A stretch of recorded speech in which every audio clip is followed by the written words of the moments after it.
It worked. We're live. Hey, we are. Look Hey. at that. Welcome. We're finally back after like a 2-week holiday hiatus. 2 weeks? I feel like we've been gone for way longer. 3 weeks, yeah, because we were off for the holiday and then we were off. Yeah, it's been a long time. Time doesn't matter anymore. It's already like a week into a new year. But man, thanks to everyone who's tuning in. Jennifer will be joining us here shortly, but we figured we just should hop on and start talking because y'all are waiting. Out of the few books we have, there is one that she did not read. So we're just gonna kick that one, and so she's not sitting there awkward with nothing to say. Right. And now and then we'll be able to sit there awkwardly when she has to talk about books that we didn't read. So Right, exactly. So why don't we do it? We got Noctera. I said Noctura. I like that with a U. It Frenches it up a little bit. It's classy. I'm gonna say it's more hood, but that too. So this is the Blacktop Bill special. Because when was the last issue? When did the last issue of this come out? It had to have been like November, right? At least like 2 months, I want to say. Yeah, like it's been a while. So it's the same creative team that's doing Noctera, and it's just giving us a one-shot kind of looking at who Blacktop Bill is, which is one of my favorite characters from the series. Definitely mine, like my overall favorite. Yeah, more than any other character. Well, because he stands out for sure. I will say, for me reading this was a book that I felt I didn't need. It was a disappointment. I want to say that because I had high hopes for this. I think since he was my favorite character and the one I was most interested to learn about his background and history, the answers that we did get felt a little underwhelming, and I was a little let down. And the way that they even told the story, it felt like they were trying to like pull a rope-a-dope on us. But I'm like, why are you telling it this way if you're telling the story? Because it's like, this is what he does, but that's not him. As you're following along with a character, it's someone else. It was weirdly confusing like that, I thought too. Like, and I'm like, who are you telling the story to? Like, I get it but you're narrating this and you're like, this is what he is, but that's not him. I was just like, it was confusing to me. It felt like a book that I had to read twice, but I didn't really want to read twice. Yeah, it was middle of my pack for when I was reading it. So I'd already read some that were like really good in my opinion. And it almost comes off as like the Joker debate, right? Of, do you need to know Joker's origin story? Or is it better to just sit there and say like, I don't really care about his origin story, because almost not knowing gives him more, like, this almost kind of like, I want to say makes the character like not as like creepy and cool, but kind of was like, I would have been into it if the origin story was cooler. Yeah. Like, I'm not against knowing more, especially because this isn't the Joker, and the Joker has like 80 years worth of mystery, and like knowing the answers would kill it for the Joker. But Blacktop Bill is a much newer person with a lot less history, so like there's still a chance here to tell a creepy enough origin story, but it basically is just a hitman serial killer guy. Yeah, so he's a hitman who kills other hitmen for the mob, basically, is what it was. I don't care at all about that. Like, that's not scary. That's not like, it almost felt like they were trying to humanize him and make him like slightly redeeming. Yeah, and I mean, still apart. And by the way, if you don't know, we always talk spoilers on this show. So if you haven't read this book and you want to not be spoiled, sorry.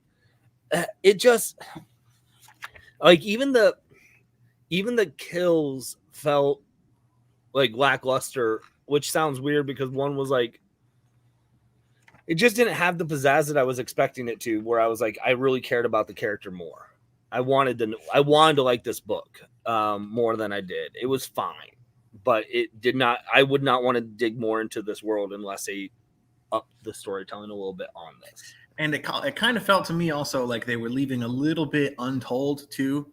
So like, there maybe is going to be like a Blacktop Bill special #2 or something at some point. Like, they didn't answer everything, and they deliberately, I remember them steering away from one answer, like, oh, we can't give you that answer yet because we want you to stay tuned. Yeah. Unruly's killer who hunts other killers sounds scary to me, just saying. I agree. It sounds scary, but I guess that backstory almost feels like it's been played out. How many times have we seen like a movie where it's hitmen trying to kill each other and other hitmen? And like, I just wanted something more special to it for Blacktop Bill. This just felt a basic generic storyline that I wanted something more. He was built up a lot in the 6 issues of Noctera before to be like this horrifying, terrible monster that everyone's scared of. And it turns out he's basically like Dexter in his origin story. And it's like, yeah, and there's a couple moments where they do, he has some big kills where you're like, okay, this is intense. This is and if they focus more on those kills, I think it would have had more gravitas towards it. If they would have said like, you know, where he killed the group of survivors kind of thing, like that, those types of moments, if there were more of that. But yeah, there's still not a lot of stuff that's answered in this book. I guess in retrospect, I didn't really get the point. Yeah. I would rather have this stuff kind of teased out throughout the next story arc. Yeah, and I think that's where it fell for me is reading this book, it did not make me enjoy the series anymore or appreciate him as a character anymore. So it felt to me, it was like, why? I mean, the cover's dope though. Like, don't get me wrong. Like, that's a sweet cover. But in case you can't tell, by the way, I'm not at my house. I am at the Mystery Mail Call warehouse where we put that all together. I didn't bring any of my comics with me, but I got the one that's all black with just the mouth. Ooh, I didn't see that one. Yeah, there's a lot of damages. I was there when we unboxed them from Diamond. Well, because it's an all black cover. Yeah. There's a lot of color rub. Yeah, those are tough to pull out and navigate. Yeah, mine's got a little color rub down on the bottom right, but they're all gonna have something on it. So yeah, I think if you're like trying to get those graded or something, like that's gonna be a natural, like it's gonna be a tough grade, and everyone's gonna.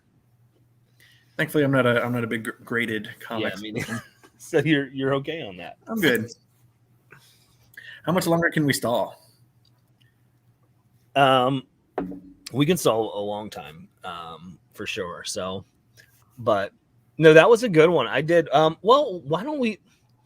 What else did you read this week that we aren't talking about? Did you read anything else that we aren't talking about that you liked? We're still missing all our DC books, so I'm actually pretty. You're in a warehouse, right? I am, but there's no. Or they're still lost in a warehouse. No, they're lost in the woods, in the mountains. Yeah, because apparently there's a whole bunch of snow in the pass, and the trucks are having a hard time getting over the mountains over here. Yeah. Are you? So you haven't read? So all mine are basically DC then. So you haven't read any. Are you reading Basilisk? Yes, I am. We're not talking about that, right? No, but I did read that. Yeah. Did you read that? Still don't like that comic. Really? Yeah. I don't know who else is reading Basilisk maybe in the chat, but I am. Is anyone else in the chat besides us reading Basilisk? Because Jennifer isn't, right? I don't think so. I don't think Jennifer is. Either way, she's not here. So I really liked it how it ended on issue 5.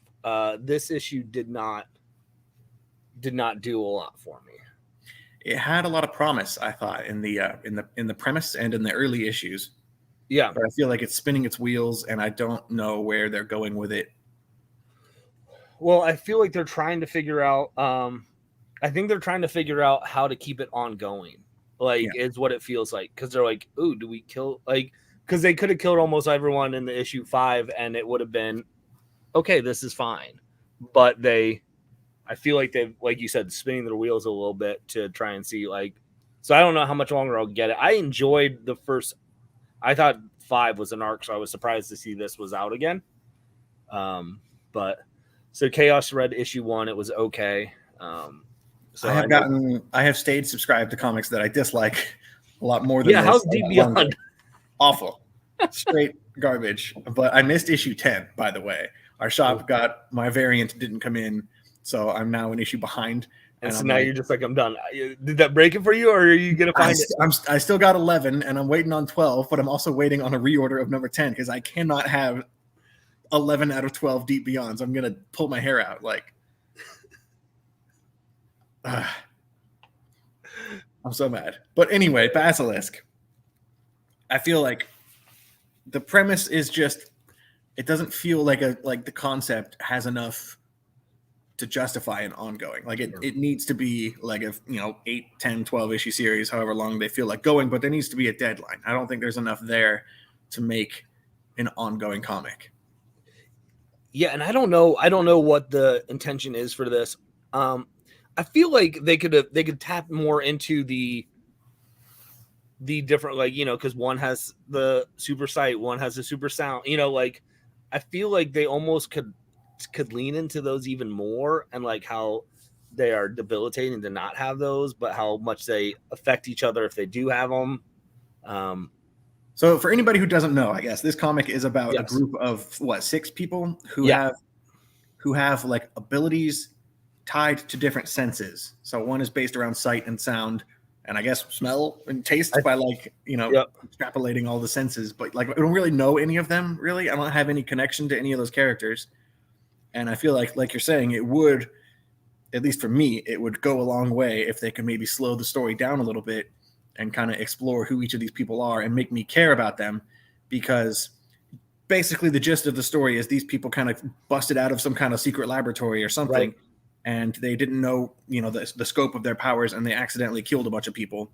And somebody, who was it, like the wife, the mother of a family that was all killed, she's the lone survivor, and now she wants to like kill all of them and get revenge. And to hunt them down. And this is a book where I feel like they could have done a lot more of like, how long have we been? We've been on air for 12 minutes. I can get it in. So it's like if they would have given it the little bit of the Lost treatment, where they would have taken a character in an issue and give us more of a backstory so we can get to know where they're coming from, get to know who they are, because they just come off as jerks, the bad guy. Like, which is fine if that's what you're going for, but I think they need to have a little bit more of where it's like, you are invested in the characters, even if you don't like them.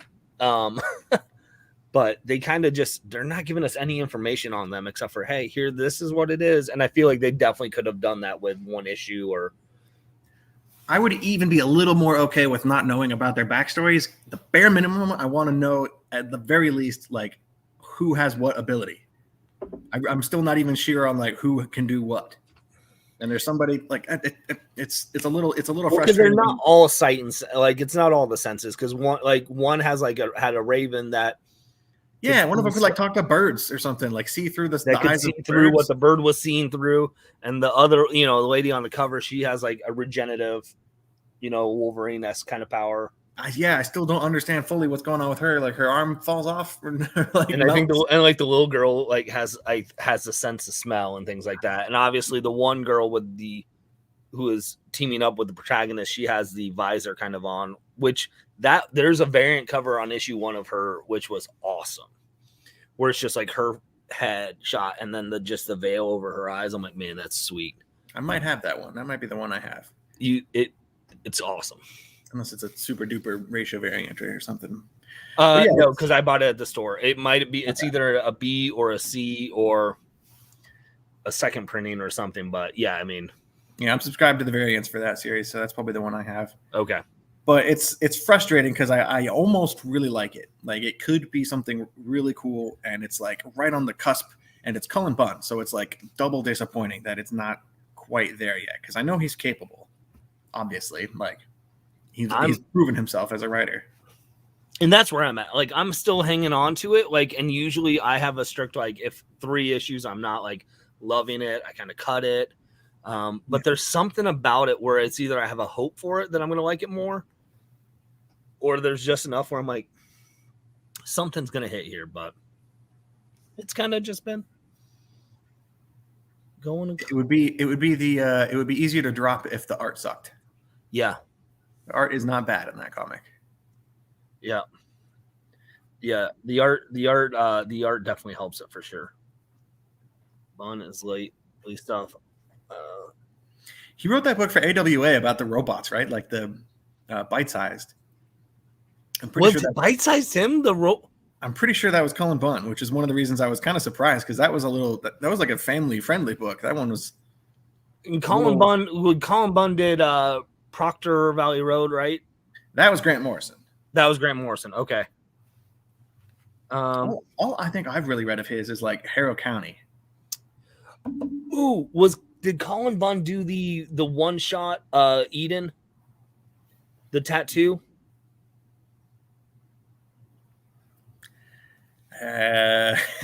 Don't know that one.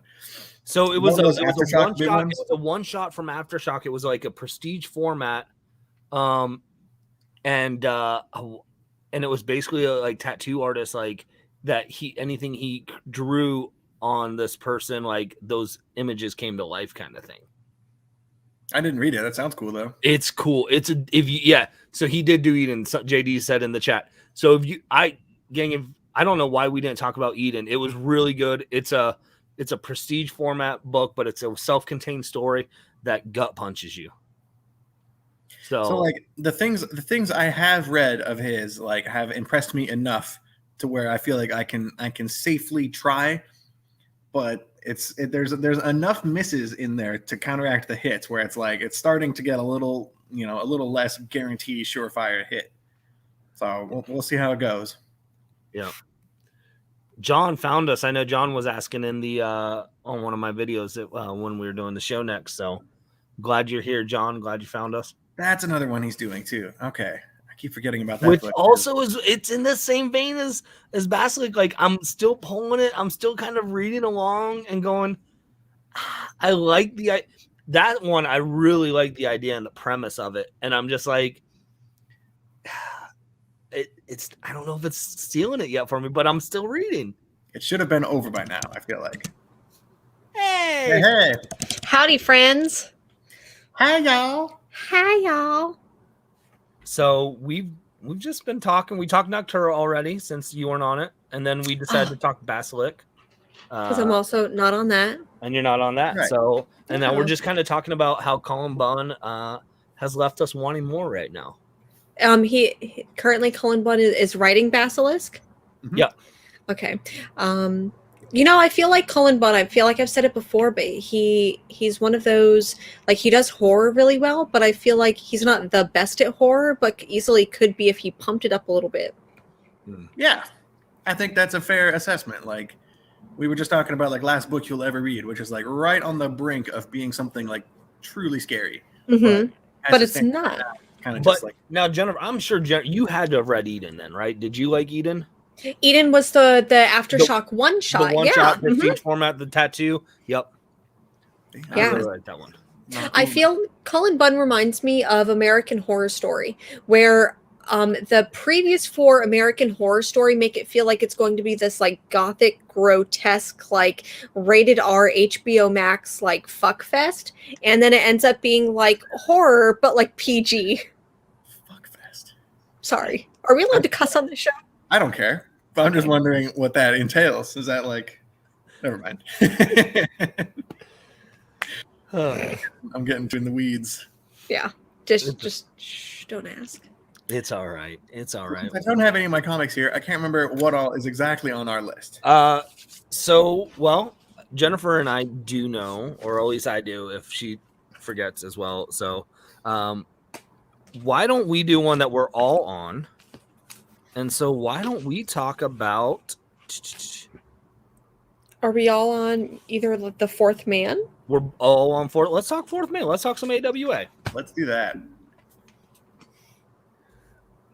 I have the same cover, same book. I also do, but I don't have it with me because I didn't bring any of my books with me to work. Amateur. Time out. Can I just say, like, before we even talk about the book, the literally 2 characters in this book, I'm like, they literally drew the actors that they want to play in the movie. Dude, more than two. Yeah. That pulled me out. Like, we can all agree that they're casting Paul Giamatti in this movie, correct. Right? 100%. And we can Paul also Giamatti, James Caan is in we here. also we can say they're casting James Caan from when he was in The Godfather. From The Godfather, James Caan. There's a bearded Bill Paxton in that one newspaper article. Yes. And then Regina King is also in here, which I really Oh, yeah. These are spot for spot. They are. That's Tell me that is not Paul Giamatti. right there. And it's been bugging me. I don't know if somebody in the chat. Tell me that's not Godfather James Caan. That's Sonny Corleone right there. But it's in one of the first couple of pages. There's there's a black guy who I think is like some kind of morgue attendant or something early on. And it's been bugging me all week. I can't place him, but I know I've seen him in a movie. He's in like the bottom left page somewhere. Yeah, that guy. That guy's been bugging me. I know he's from a movie, and I know I've seen it, and I can't place it. And it looks like he has like the facial structure of Michael Keaton from Birdman. I've seen him in some movie. He's got those exact same glasses.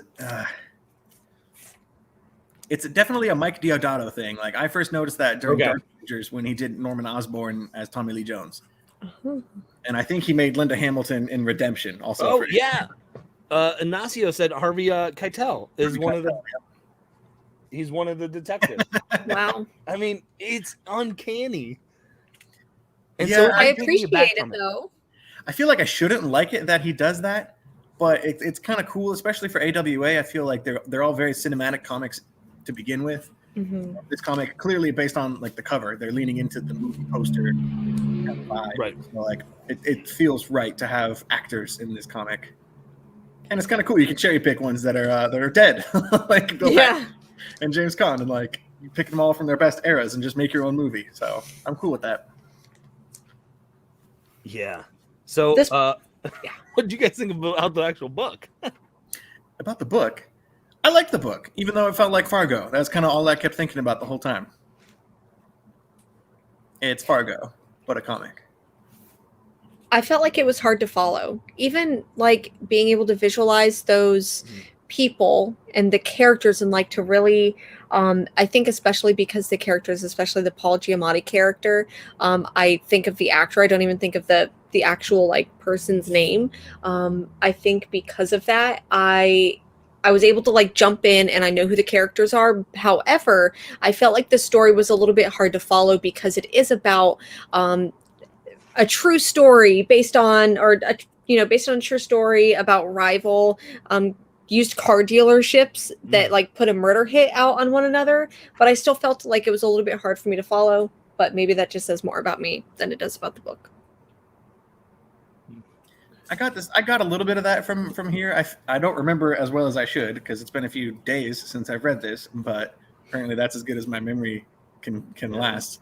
But I felt like any confusion I had was intentional, and I'm looking forward to finally getting to like binge read all 4 of these when it's done, Ryan style. But I think it'll make more sense as it goes, and that's kind of the feeling I got from Fargo, where like something is a little too silly to actually happen, and like it says it's a true story, and is this a true story? Is this actually a true story, or is this something they're just putting at the front of the movie to make it, to make it seem loosely based off events that might have happened? Okay, is he talking that guy at the beginning of Fourth Man? Is that Paul Winfield? I have to look that up because Terminator could be it. I remember it specifically being like an 80s movie. Yeah. That might just finally satisfy this irritating feeling I've had all week. So thank you if that's true. Yeah, I liked the story. I'm definitely in on it. Like I'm going to read. It's 4 issues. I'm going to see where it goes and where they take it. I was confused about who the character is in the newspaper that set him off. I went back and read it multiple times trying to figure out who the character was, and that was confusing for me. I'm like, why did this person? Because it didn't look like anyone we had met yet in the comic, and so I was like, why? Like it left me like going, why? Why was this the set off? But I liked it. I like it, even though I had no idea what's going on or something like that. I don't remember the exact phrase, but I like it, even though I have no idea what's going on. Yeah. Sure. There you go.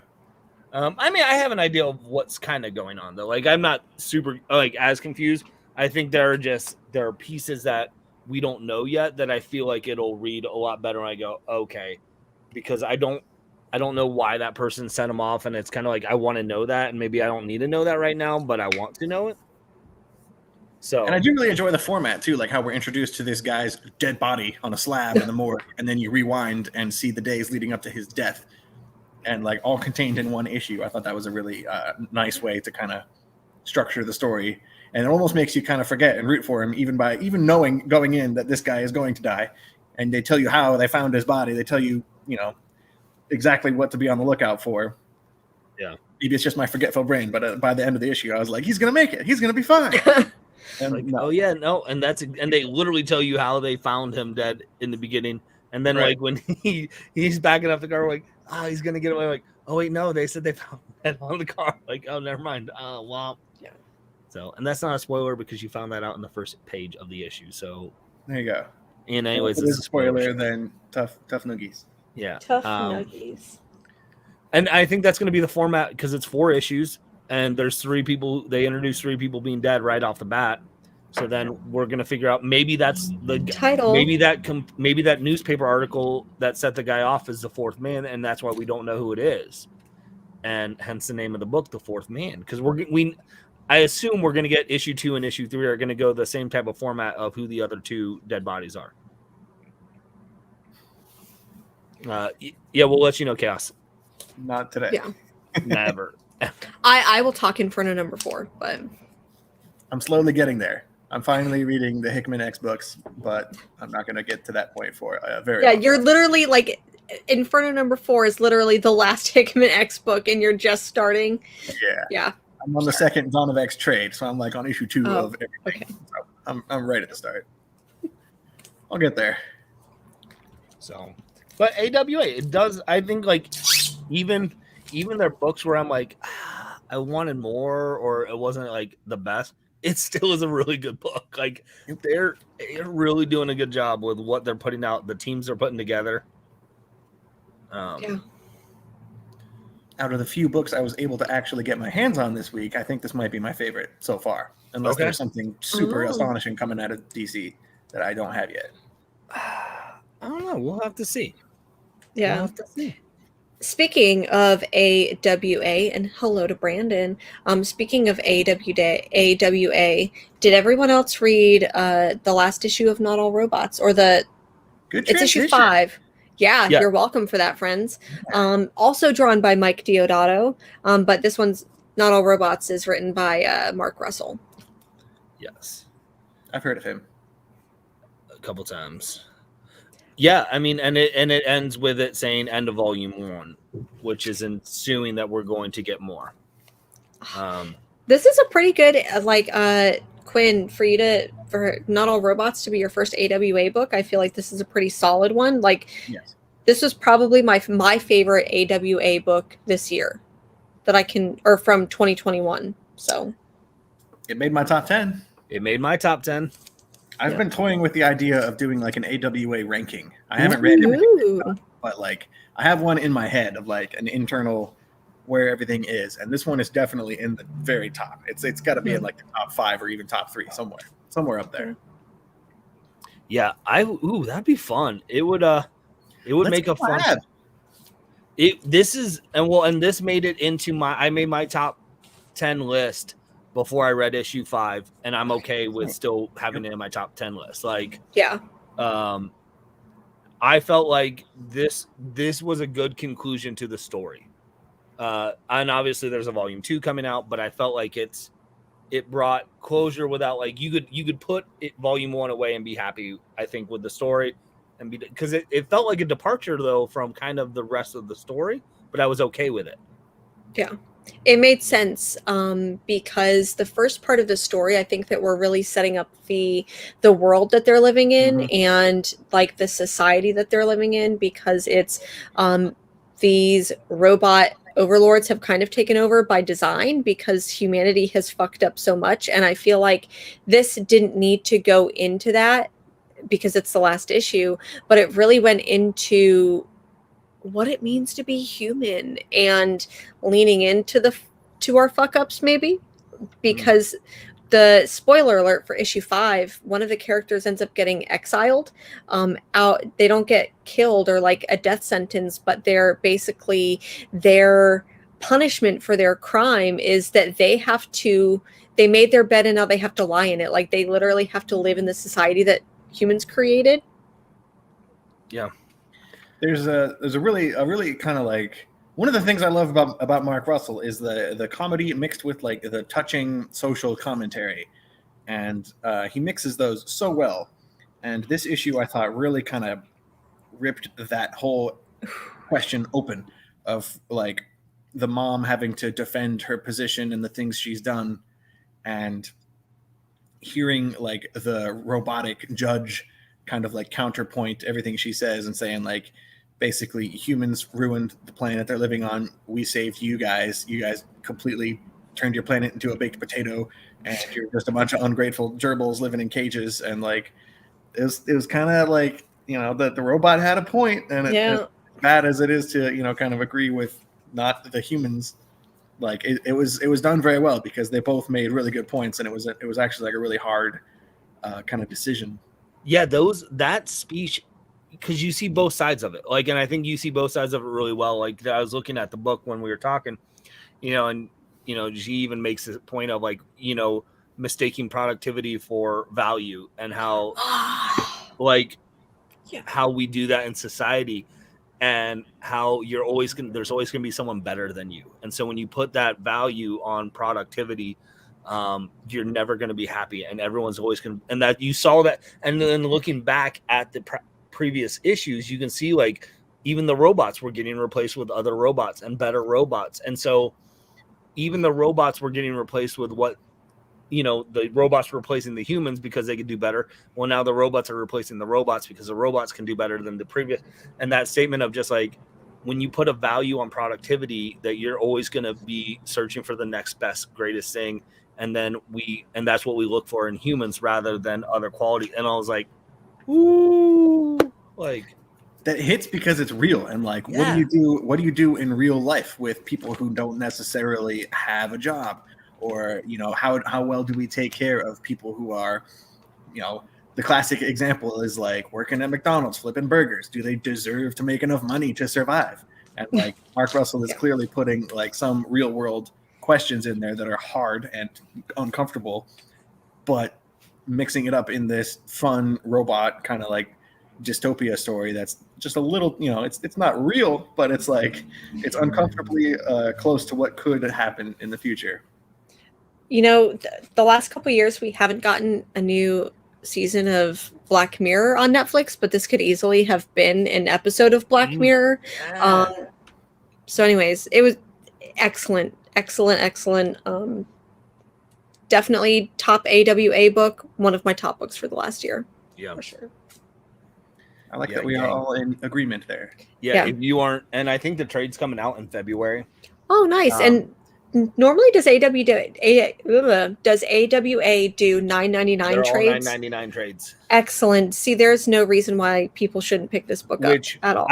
To me, that just tells you how confident the company is in their product, because they're like, we know people will buy the single issues because it's that good, when it's cheaper to just buy the trade. Like, and it's usually cheap, but like it's cheaper on a whole nother level to buy the trade because 5 issues, that's $25 a pop right now. Off, right? Yeah, like, and it's less than half of if you're following the series. And I'm like, that's for them to say, we know what we got, and we know that I have all the issues. I'm gonna go buy the trade. I got a pre-order. That's me. Like, I've done that with a handful of AWAs. I did that with Chariot. I've done that with a handful of others. Red Border and some of the, like, that's just, they're putting out good stuff. Yes. Okay. Yep. Another good one. Yep. Russell's, Billionaire Island, Second Coming, Only Begotten Son, and kind of broke out with the Flintstones from DC years ago.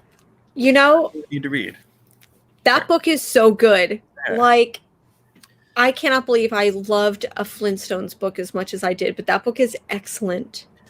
And they're coming out with a hardcover on that either this like February or March, I think. So it's like a whole collected series, right? Yep. Mm-hmm.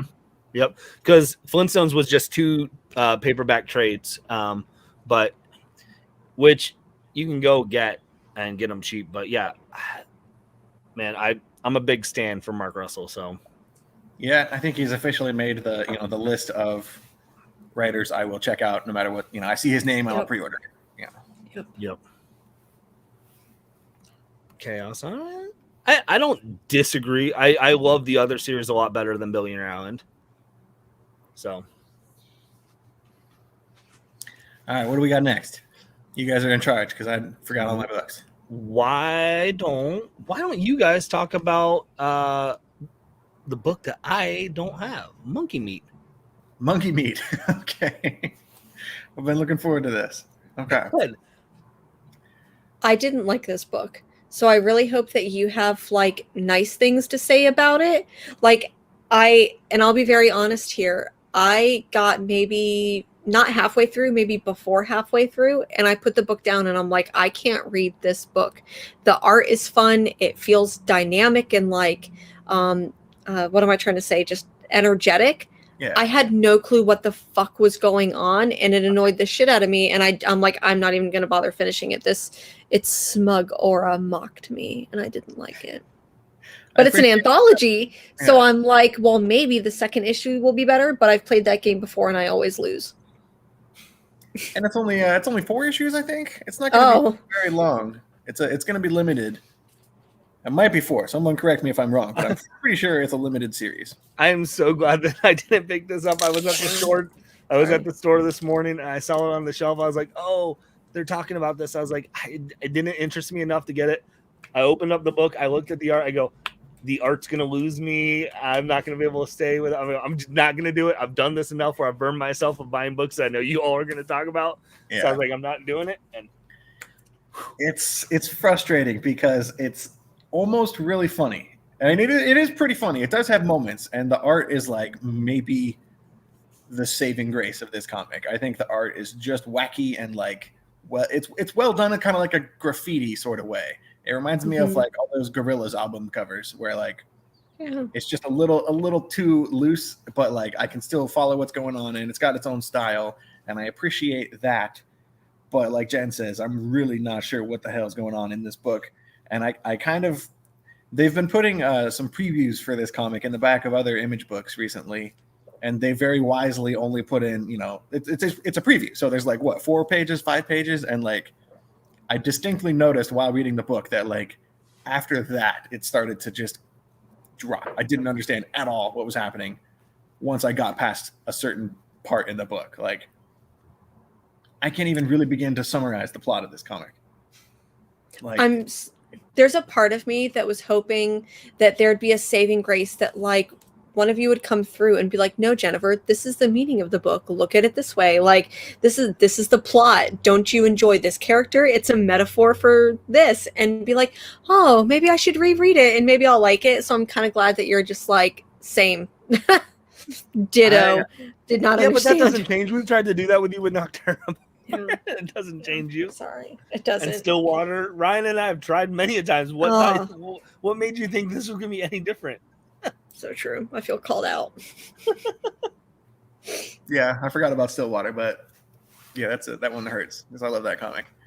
But this one, I'm hoping I had the same hope that you do. Like maybe the fact that this second issue, since it's supposedly an anthology, it has a chance to completely redeem itself. With like unrelated second story, but honestly it could be a direct sequel follow-up and I still wouldn't know. Like it might as well be an anthology because it doesn't make sense. Normally I let my pile for the week decide whether or not, like if I'm already like 20 deep, I'll be like, okay, no, I'm not going to pick up the next issue. But if maybe I'm like 10 and I'm like, let me just spend a little bit more money, then I'll go ahead and pick up issue 2. I'm going to save myself and just say I'm not going to do it. I'm not going to. I'll do it. You guys can ask me eventually how issue 2. As we've already talked about earlier in the show, you still are picking up Deep Beyond. Deep Beyond, yeah. What is the point of? Maybe this is a Deep Beyond tie-in, and that's why I don't get it. It's a crossover tie-in. It's a crossover tie-in. There's other work by this particular artist writer, Juni Ba. I think I can't. He's doing the variants for Dark Blood that I've been getting. That was the first time I know. Okay. I felt like there was something else that they were doing that I'm like, okay, I liked that, and maybe it was Dark Blood because I do like the variant covers for that. But where I was like, okay, like I'll bite, but Monkey Meat was not for me. And it sucks because the premise is really funny. I like that first page when it's just like, it's a can full of monkey meat. Like, don't knock it. You haven't tried it yet. It could be good. It could be good. Once you turn the page and you get into the actual story and it gets past that first like ad, the first page is basically like a fake advertisement for cans of monkey meat, which makes me laugh. So I think that sounds funny. But like, so it's a comic based off of a generic camp song that kids uses, like the mutilated monkey meat. You never heard that song? We did not go to the same camps, my dude. I mean, there was. I feel like there was even a kids series. There was a kids novel book from this. Someone in the chat come through for me. There's no one in the chat come through. Make him sound crazy and explain himself. Mutilated monkey meat. Something like it's not better. Go for feet. Like I'm blanking on. It's been so. I'm going to find these kids novels and I'm going to send them to you all. Like someday. I'm going to redeem myself. I'm not redeeming it right now, but someday I will. It's character development right here. That's it. In real time. Yeah. Dang it. So I'm glad we at least kind of have a similar disappointment with this book. Although I'm going to keep going with it. Oh, well, you go ahead with your bad self. Let me know. It's all you, buddy. And apparently the next issue is going to be about like juice, monkey juice. Like, there's a bottle of some kind of liquid that they're teasing for issue 2. So I don't know what they're calling it, but hopefully not monkey juice because that sounds gross. Yeah. Well, let's go. There's a camp book called Camp Run Amok. Hold on. I got to blow you up. Camp Run Amok. Mutilated Monkey Meat was the book. Look at that kid's face in the side. Wow. This is peak 90s, folks. Yes. Like whenever you have a daughter, right? Okay. Now I think I know what you're talking about. The greasy, grimy gopher guts mutilated.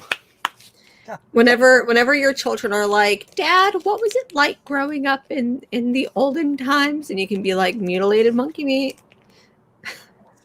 Everyone had a like monochrome colored shirt. You had to be the kid that wore the green shirt, the kid that wore the red shirt. That's what it was like growing up. My experience in the 90s was being the kid who wore the shirt with every single color on it in a really ugly, disgusting pattern. Like, here's way too many colors for a t-shirt. That sounds like a really expensive shirt. Because it's more expensive the more complicated the pattern is. Complicated the pattern. You're perfect. That was great. Totally organic, unplanned. Only took us 42 minutes. I love this. Did anyone else read Bylines by Blood? In Blood? Bylines in Blood. I think all three of us did. I liked that one a little bit more. I like this one comparatively a lot more. Yeah, saying much, but yeah. How do you describe the plot of this one? Because I had trouble kind of summarizing this on my weekly comic book live haul that I did the other day. There's a lot in this issue. I felt like it took a long time to get through. It feels okay. So the basic plot is that this young woman, and I apologize because I don't recall her name, she's a detective, and then she ends up getting a case where she has to solve the murder of her former she's the protege, so he would be her like mentor, so she has to solve the murder of her former He's like her editor. She used to work at a newspaper editor, and then he was breaking off from there to start his own newspaper, and she went her own way when he exactly. Yep. So she's solving his murder, and it's in the description that I read of it before I actually read the book was that it's like set in this like near dystopian future where newspapers write whatever the hell they want. And you get a little bit of that, but I feel like not enough in the actual book I wouldn't describe it that way. But because she's solving his murder and it sounds like he was supposed to expose something and he was getting a little bit close to the truth and that's why he got murdered. But I really loved just how like flawed her character felt. It reminded me of Jessica Jones in Alias, but without the superpowers. and I just got done rewatching the whole first season like a couple days ago. It definitely has a lot of. I was definitely reminded of her. Because she like wants to drink all the time, and she has like family trouble. It's like a drunk, lonely, like angry private investigator who somehow is still really good at her job. So like, I felt that. Who is BA? Like she's breaking kneecaps, breaking ribs, like left and right. Yep. Gotta do what it takes to get to the truth. Yeah, because you're right. She has that one panel where she's like, I'm not gonna like, I'm just saying if I need a drink, and then like the daughter of the guy who died tells, she's like, well, guess I'm drinking. So but yeah, it definitely feels like it's set, like even here, like you see it, I was like, is this like a COVID book? Like I knew nothing about this when you guys said you guys were getting it, and so I grabbed it, I was like, and I flipped through, I'm like, all right, I can read it and see like if I'll, and I enjoyed it. Like I'm gonna check out to see where this goes for sure. But because it's a little bit of like, it's almost like it's on the brink of like, it's the world before you get into a full-on like Blade Runner world, or so pre-apocalyptic as opposed to post-apocalyptic. Because like it seems like the normal buildings and normal life, but then you're starting to see some of these little elements of like the robotic orb that falls, people around and records everything, and everyone is outside, though they're wearing masks of some degree. And it mentions the pandemic, like it specifically says like because they mentioned the newspaper, and they're like after the pandemic happened, then this happened to the newspaper, or this happened to jobs. So I think it specifically is trying to reference, is that what being meta is? I don't know, but it's like specifically trying to reference like the pandemic that we're currently in. That's the feeling I got, but it's definitely not COVID, because there's like that character in the beginning whose face is all like washed out and melted and like clearly deformed. Like this pandemic has like visual impacts and kind of like mutates some people who survive. This is the next variant. That's what I'm going to say is, and they all wear their masks outside. Like when she's playing volleyball, she's not like, they're just living their life, and which I've never seen a competitive volleyball like for young adults that like a rec league volleyball that wears uniforms like that, but. That was my gripe. But between the pandemic references and then the talk about like, there's a lot of like fake news kind of elements to this story. Like they mentioned specifically how newspapers are being shut down by like this ruler who is just authoritarian and pushing the boundaries. And like it definitely feels like kind of like COVID-19 and Donald Trump, but like different enough to not be that. But it definitely has echoes of like the real world, and it definitely does feel kind of like you say post-apocalyptic. There's like this might be, Scott might have a better way to say it here, not Scott, about less meta and more topical. Like it's somewhere in the middle of those two. Like it's uncomfortably accurate, but still different enough to be like not a real world story. Yeah. Real enough that we can relate, but without the like, oh, that felt real. Like that's a little bit too close to home. Which I can appreciate, because I am not ready to watch on my entertainment like COVID-19 20 storylines being thrown in. Like I was watching Apple, and this goes off on a tangent, but I was watching the Apple Plus show, the morning show, and in season 2, they start with the new year of 2019, 2020, and they're sending some of their, their morning show people over to Wuhan and like to check this stuff out. And they're over in Vegas for the political election. And I'm just like, I'm not ready to like to sit and like, I've lived this, and I lived this a year ago. Like, I'm not ready like for my entertainment to like sit back and like, yeah, I want to watch this. Like, so I kind of stopped watching the show right now, and because I really liked season 1 of it. But so I'm glad that it's different enough. Like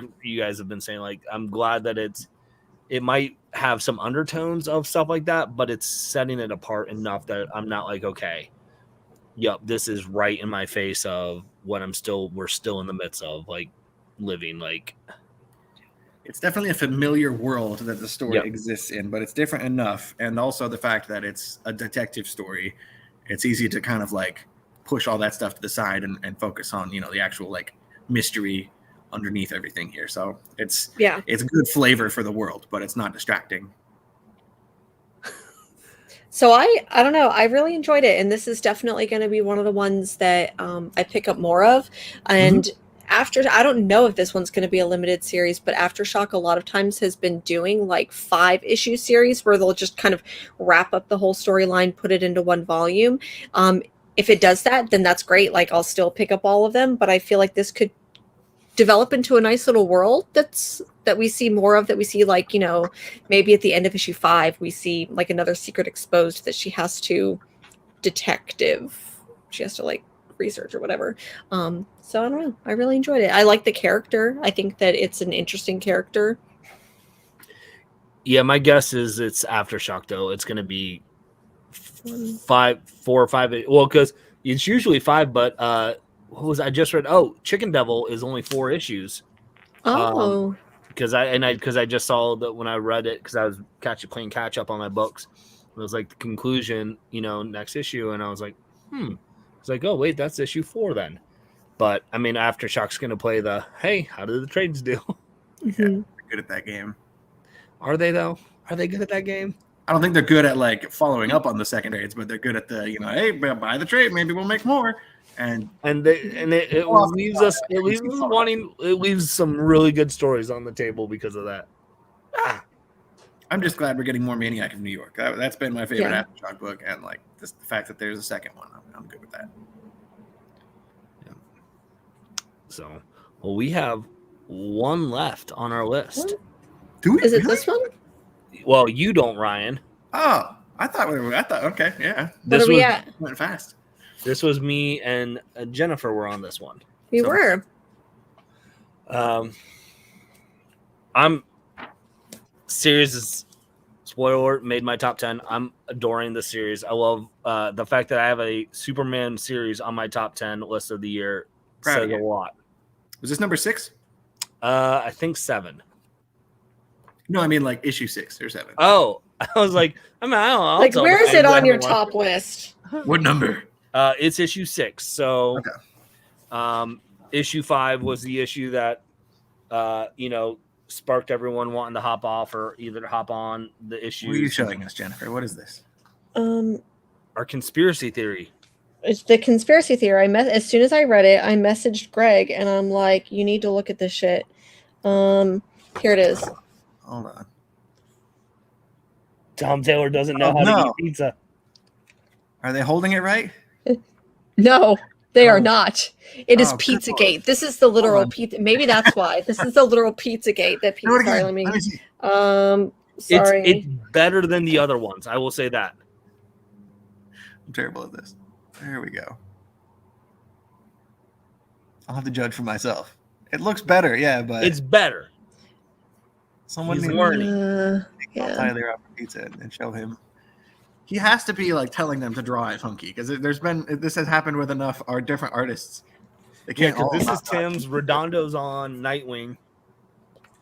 So I'm telling you, I'm gonna make a video. I'm gonna be an investigative news reporter on how Tom Taylor does not like, and I want to be like, I never want to make a video that like makes a creator like upset, but I'm like, I feel like he's doing this as a joke. And like no one's catching on, but we are, and so I want to like see what he says. But I also want to be like, "Oh, bearded comic bro is a jerk, making fun of me about pizza." And I'm like, "No, I really like your stuff. This just really bothers me that no one in Nightwing knows how to eat pizza." But then it's. I feel like maybe I'll make a meme of you, Greg, where you're J. Jonah Jameson, and you're like, "Give me pictures of someone in the DC universe eating pizza correctly." Yes, I will do that. I need it. I need to know. I'm gonna have to do some research. So, gang, if you're watching, and man, if you see Tom Taylor Pizzagate images, send them to me. Okay. Pizzagate's gonna be like trending on Twitter, and Tom Taylor's gonna be like, "What the fuck? Why am I attached to this? Like, can we go back to when people hated me about social justice issues? Yeah. Not how I eat pizza."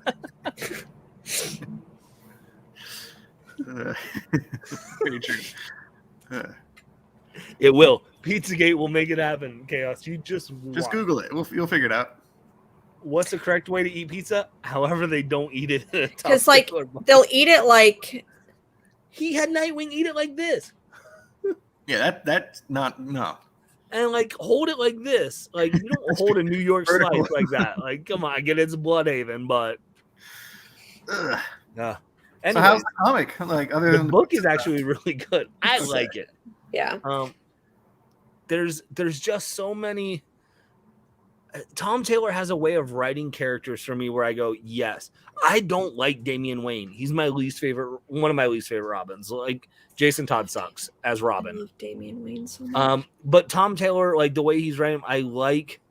I do know what Pizzagate is. That's why it's funny. I have no idea. Oh, you don't know what Pizzagate is? Huh? You don't know what Pizzagate I'm is? 100% joking. Like, Oh my god. Okay. Obviously, I know. Okay, thank you. Sorry. But he has a way to write characters where I'm like, this I appreciate. Like that moment between Damian and Jonathan up on the rooftop, where they're like, Robin, why are you smiling?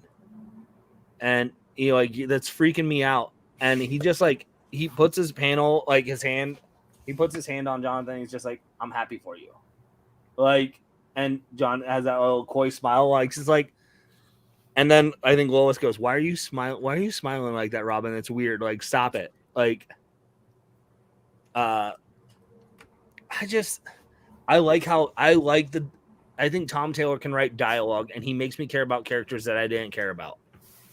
That I think that's it. Is that I almost would have never had a Nightwing book, 2 never would have had a Superman book. And here I am reading all of them. Here I am reading like Dark Knights of Steel as well. And let me think, Dark Ages, like everything that Tom Taylor writes, I'm just like, you're making me care about characters. Like, I feel like you're being classic and true to the characters in a way that's still extremely refreshing. And that's exactly how not only is he writing Son of Kal-El, but he's also writing Superman, and he's also writing all of these other Gotham characters, all these other DC Universe characters.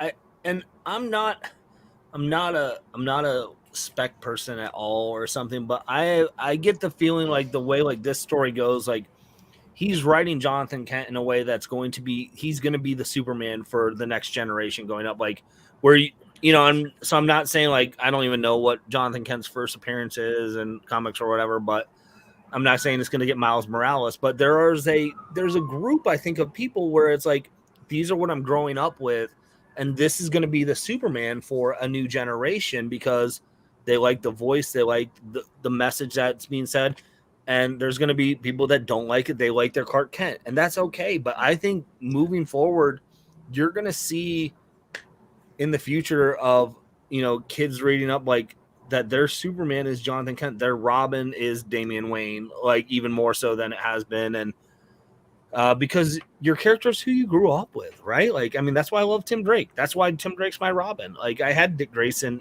from there too, but I just think it's who you grow up with. And if there's good stories being told, that then locks it in. Yeah.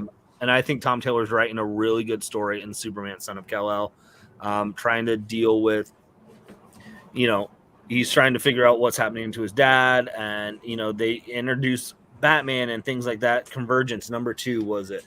There we go. Is anybody else reading Action Comics? I assume not. The Clark Kent is actually still doing like some pretty cool stuff, but on War World, fighting Mongol and trying to like free a bunch of slaves. And it's actually really good. But me, as a longer-term Superman fan, I was more concerned that this was going to be a very temporary kind of like, we'll just make Jonathan Kent Superman for a story arc or 2, and soon we'll fix it and put everything back to normal. And I assume that's going to happen at some point somehow, but the longer they can keep this going, the better for me. Like, I haven't read this issue yet, but I'm assuming it's still as good as always, and I think the more they can keep this going, like I'm into it. Well, and I think they can do that because you can have the Clark Kent. Well, that's a great DC book. So Cliff Chang is doing fantastic work on that. So I mean, you can have the multiple storylines, right, of the different characters. That is the benefit of being one of the big two. I mean, Marvel does it with, they tell how many different Spider-Mans they want to tell, and what, you can do that when you have that. And I think you're going to get, that's why they're still doing the Batman, I Am Batman, which is going with the, what is it, Tim Fox character as Batman. And it doesn't mean we're not getting our Bruce Wayne Batman. What? That's also really good. Like, I'm it really really is not being talked about a lot. Like, okay, are you reading it?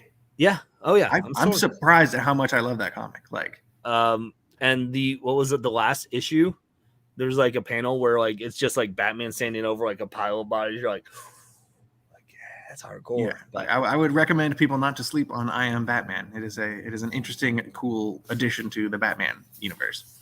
Now I want to read this, that Scott is not dissing Kyle Rayner, because you pump your brakes a little bit there, Scott, because Kyle Rayner is my Green Lantern too. Okay, like, Bearded, I feel like you just had like a Scott, you gonna meet me outside moment. I was like, ooh. But Guy Gardner is not. So, yeah, that was one of my also favorite loved parts. we didn't get to talk last week, so I don't care. Like, I loved Human Target, where I was just gonna say that. Yeah, where like they're literally just making fun of Guy Gardner, and that I'm like, yes, so good. He was such a total bro in that issue, in like the worst possible way, and I loved it. Wait, what do you mean? What's wrong with being a bro? Nothing at Dang all. it, I'm changing my name now again. It's only cool if you have a beard, but Guy Gardner, Okay. thankfully, does not have a beard. Oh, Good. He's already enough of a douche. yeah. That he is. So, well, gang, we are at this new segment of the show where we talk about our favorite covers. This is gonna be this is already a tough for Ryan, a segment of our show. When he has, I know we joke about it every time, but I legitimately forgot today. Yeah. I completely forgot. I feel like I'm normally the one that reminds everyone, but Yes. I just forgot just until now. So this is a part where we show our favorite covers of the week, or Ryan will describe his favorite cover if he can remember it. You can't steal people's books from the mystery mail call. No, I'm not doing mystery mail call stuff. I have 3 Marvel books with me, and I guess I can show one of them. I like the cover. All right, you have it. You're ready to go then? Sure. I haven't read it yet, but I like this Alex Ross cover. Okay. It's fine. I have no idea what the book's like, but I like issue 1 well enough. Fun cover. Other than that, I might have to go with the black Noctera Blacktop Bill cover that I got, but that one's pretty simple. And then what was your favorite art of the week? Favorite art.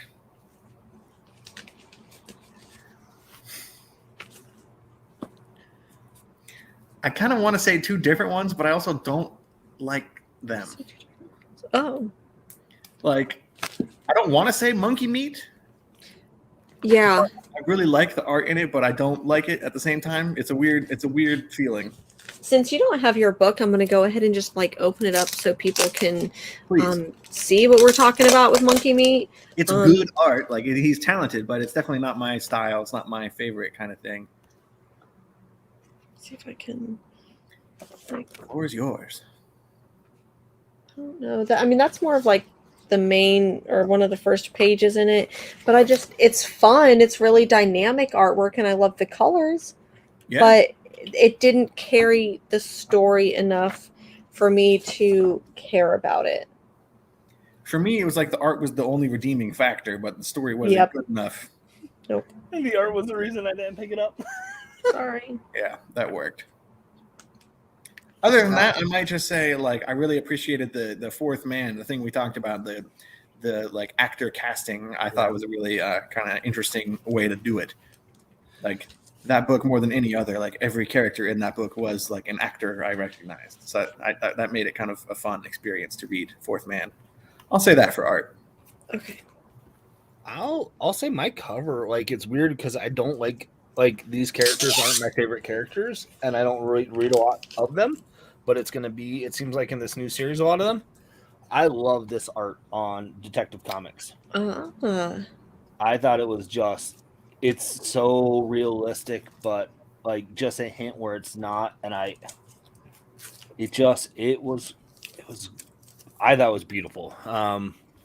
I don't, as you know me, I don't stray away from A covers too often. And then I think, who is this? Rodriguez, I think. Is that not the A cover? That's cover A, right? Yeah, that's what I was saying. Like, okay. So I don't get very much. It's the A cover, but what I was saying is like a lot of the variant covers are what people put up as their arts, just because they're used more often. And then my interiors, I'm gonna go with Batman 119. Oh, I love, and so there's 3 artists on here. So, but like this whoever's doing it right here, which I believe is Molina, or it could be Mikel. What is it, Mikel Janin? Oh, yeah. There's 3 distinct. There is distinct styles. Like this is not the art that I just showed you. But I loved the Batman. I think what they kind of did is when it was Batman, it was a different art style, and it really resonated with me. I thought it was really good. I loved it, and I'm here for it. Before Jen goes, I'm going to go back and change my answer because Sleepy Reader reminded me that 2 Moons came out this week. That's my art pick. That is my art pick. 2 Moons. I love that book. Retracting my previous statements for interior art. So taking it away from Monkey Me and giving it here, I'll hold it up for you. 2 Moons. Thank you. Yeah, you're very welcome. Good insides.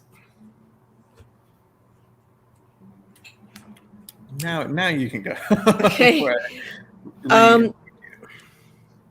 So my cover of the week, because I feel like Greg, you're like, people pick up the variants and they're just going to do variants as their favorite cover. I really like this Dark Knights of Steel cover. But it's sweet. I'm not saying that as a knock. Like, it's sweet. You can stop making fun of me. That's a beautiful cover. I just don't get them usually unless it's Wonder Girl. So that one definitely my favorite cover of the week. There were a couple Inferno covers.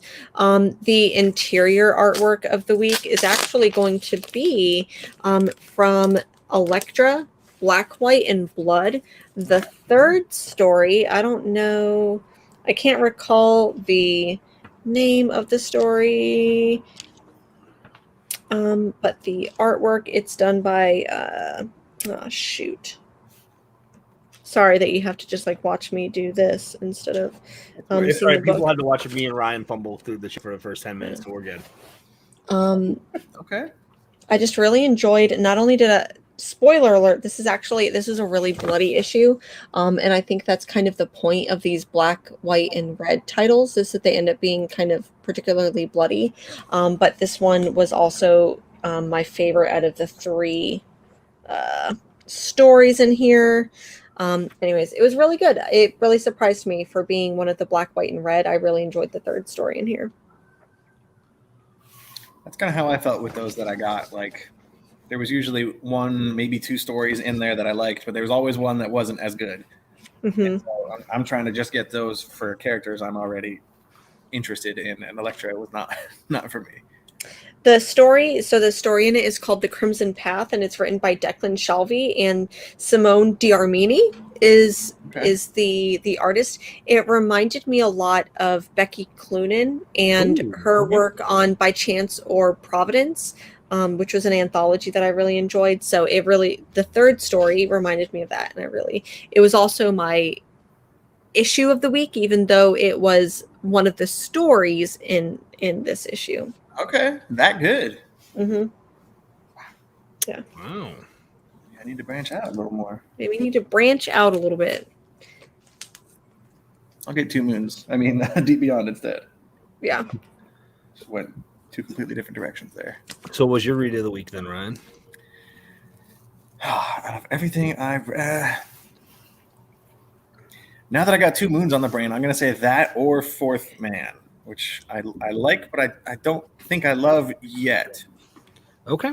Fourth Man, but I know already because 2 Moons is on issue 8, and that's a solid book that I have enjoyed the whole time. Yeah. But again, I feel like my real answer is waiting for me in my as yet to be delivered DC Comics. What do you think it's going to be? What DC book do you think it's going to be for you? I don't know exactly all I'm getting. I know Detective Comics is going to be in there, Superman and Dark Knights of Steel, because you guys have talked about those. I'm not sure what else I'll be getting from. I don't know what else came out this week, DC wise, but Batman, Detective. Well, because Detective's going to a weekly comic now too. True. It's gonna suck when I miss next week. So I'm sure one of them will get delayed again, and I'll be whatever. Well, I'll go with my read of the week. And if you were here earlier in the show, we hyped love on this creator, so I'm gonna hype love on him again.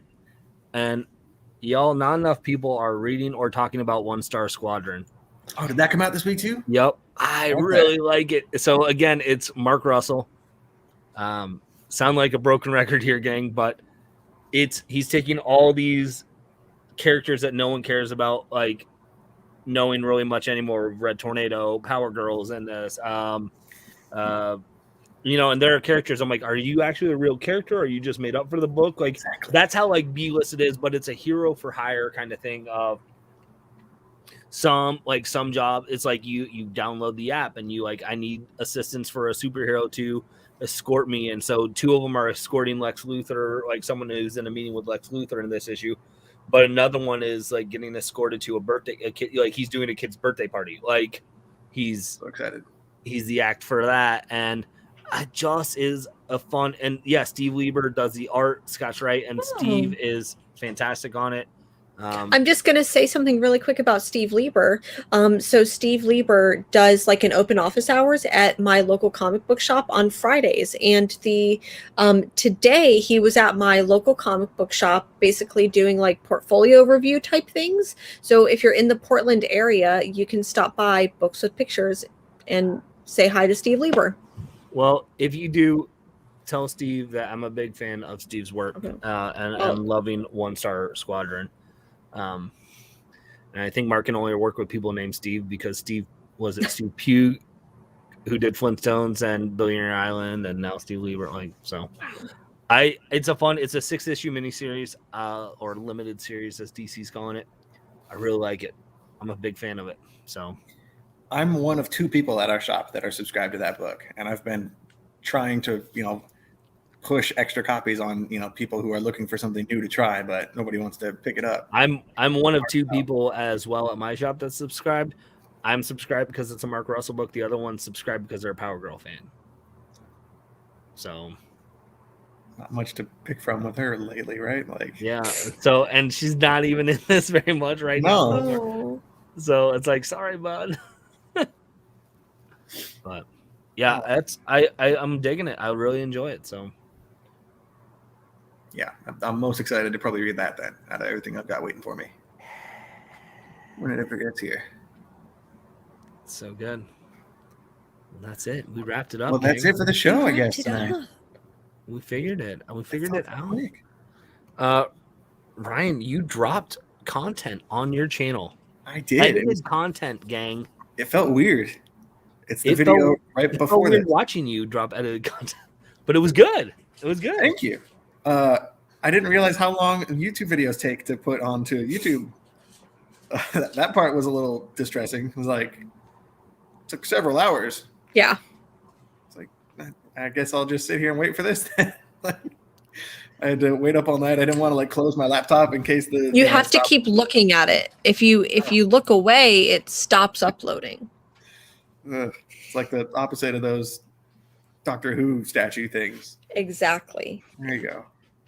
But no, it was fun. I'm glad I did it. I'm going to try and do like a monthly, top 5 of the month comic video. We'll see how that goes, but I'm going to try and ease myself into, making more YouTube stuff. Because I have 500 subscribers, and I feel really guilty for having so many people subscribe to this channel, and they get nothing for it. They've gotten nothing. They'll start knocking on your doors. Yeah, but they're subscribed because you do a lot of live content too. So starting now, I guess, but people aren't going to just subscribe to you because they want to follow. So when you do drop content, they want to be there. So yeah, but I mean, you're doing all these let's get so and so to 100 subscribers. They're working real hard. and I'm over here just like, oh yeah, I have a YouTube channel. Like, I mean, I'm not bitter or anything, but you know that, you guys like deserve it more because you worked for it, and I just have it. It's like it's awkward.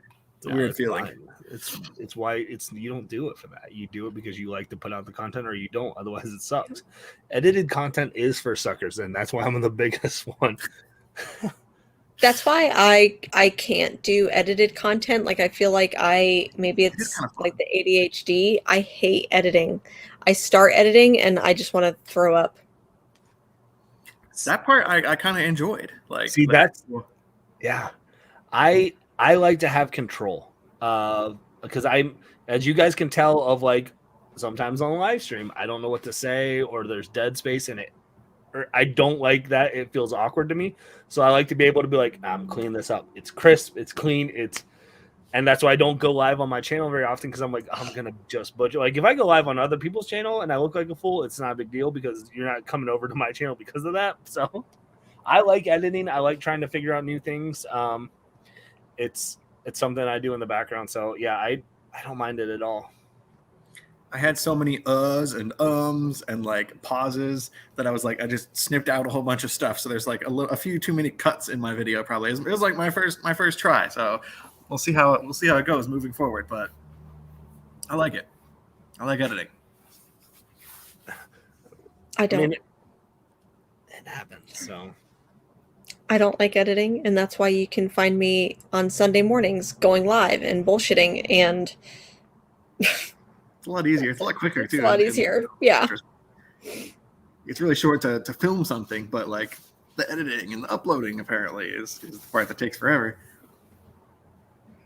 But yeah, it is what it is. So yeah, it's funny. You either love to go live and not edit, or you love to do edited. Like, you don't see too often a channel that does both consistently. It's usually one or the other, I feel like, for the most part. I feel like the early days of John's Comics with Kids, I feel like he used to do a lot more edited, not live content. But at some point, it was just going to do live streams. I just can't make it through a whole show without crapping on John. You were so close. It only took an hour and 17 minutes. That's okay. You were right there. He needs it. Well, gang, it was good to be back. It was fun. It is. Yeah, we're gonna try and do next week. We keep talking about the idea of an anniversary show for this show, because we've been doing it for over a year now. Yeah, we started back last December. We're going to do an anniversary celebration at some point. Will, if you're a regular follower, we're usually Will's from Will to Beast, used to be Hero and the Kid, is on the show with us. But he's in the middle of wrestling season right now, which, I mean, they're getting up at 4:35 a.m. And so this would be miserable. If, granted, we're an hour later than we usually are, but it would be miserable for him if he was trying to do that and compete. So he's not off the show. It's, I mean, this was their show. We're just trying to keep it afloat till he comes out of season in March. So, but we will do a anniversary show eventually, whenever we can get him one of the nights, hopefully, where he doesn't have something Saturday morning, and because we can't do an anniversary show without him. No. It'll be special enough just to get him back. But I also don't know what we're gonna do to make it like an anniversary. Are we gonna not talk about any comics? We're just gonna talk about our show or something? No, I think we're literally just trying to get everyone together and say this is our anniversary show, and then do the same stuff that we same thing. Yeah, that's easiest. Back on our bullshit. I mean, let's be honest. I'm not gonna go through past videos and highlight oh, this is a funny moment, and that's a lot of time. That's a lot. So it's it'd be like an edited video. Who wants to do that? I do, but I don't want to do that. There is a point where my time is where I'll edit stuff on my channel, but I'm not gonna. I'll hop onto other people's live streams and help them out, but I'm not gonna literally edit other people's content. No, I'm not gonna do it. I would do an AMA. Ask me anything. Kind of fun to do, like a group one with all of us on here. When I said I'm not going to do, Scott had I just saw him say truth or dare. I'll do truth or dare. That could be fun. Wait, what did we used to do when we had stupid questions? And they would get raunchy. Yeah, those were fun. It's been a while since we've done that. I'm okay with that. That was fun. Only on Will's channel, though. Yeah. The underage person. All right, I'm gonna stop stalling. I'm gonna hit the end button. Okay. Bye, folks. It was good hanging out with you. It was. Thank you all for Comics. coming over, hanging out with us in the chat, gang. See you Have next a good night. week. Have a Next good week, weekend. I think. Yeah.